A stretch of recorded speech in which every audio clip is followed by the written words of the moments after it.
ఇగో ఈ country famous fried chicken తిను. అసలు బాలేదు. ఇప్పుడు ఏం చేయాలి? ఇదిగో సునీత, ఇక్కడ ఫేమస్ మంది. ఎలా ఉంది? నీ ముఖంలో ఉంది. ఏంట్రా బాగుతున్నావు? నూడిల్స్ తినమని చైనీస్ లో చెప్తున్నాను. ఏడ్సావులే. అంత నచ్చిందే మాట లేకుండా తినేతను. నీకు ఇంకేం కావాలి? ఇన్ని ఇప్పించాను అయినా నచ్చలేదన్ను. నాకు మంచి సౌత్ ఇండియన్ ఫుడ్ కావాలి పులి. మరి మొక్క ముందే చెప్తే 30 నిమిషాలు తిరిగేవాళ్ళం కాదుగా. ఎక్కడ చెప్పనిచ్చావు? ఇప్పుడు కూడా ఏం చెప్పరు, నా తర్వాత తీసుకుపోతాను.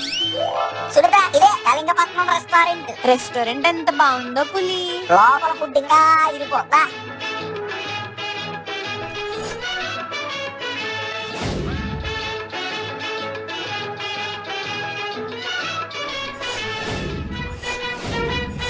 తమ్ముడు వెయిటర్, మన హోటల్లో ఉండే ఐటమ్స్ అన్ని తలో ప్లేట్ అట్టుకొచ్చాయి. అన్ని ఎందుకు పులి? వేస్ట్ అయిపోతాయేమో. టేస్ట్ చూసి చెప్పమాట. సూపర్ ఉంది పులి. మరి మామూలుగా ఉండదు. ఈ హోటల్ ఎవరిది అనుకున్నావు? మన బిగ్ బాస్ సోహెల్ అన్నది. ఆయనలాగే ఆయన హోటల్లో ఫుడ్ కూడా కథ వేరే ఉంటది. సో ఫ్రెండ్స్, మీరు కూడా మంచి ఇండియన్, చైనీస్, తందూరి, మండి అన్ని ఫుడ్లు తినాలంటే మన కళింగపట్నం రెస్టారెంట్ కి వచ్చేయండి. ఈ అడ్రస్ ఎక్కడ అనుకున్నారు? ఈ ఎండాడ విశాఖపట్నం. ఫాలో కొట్టండి.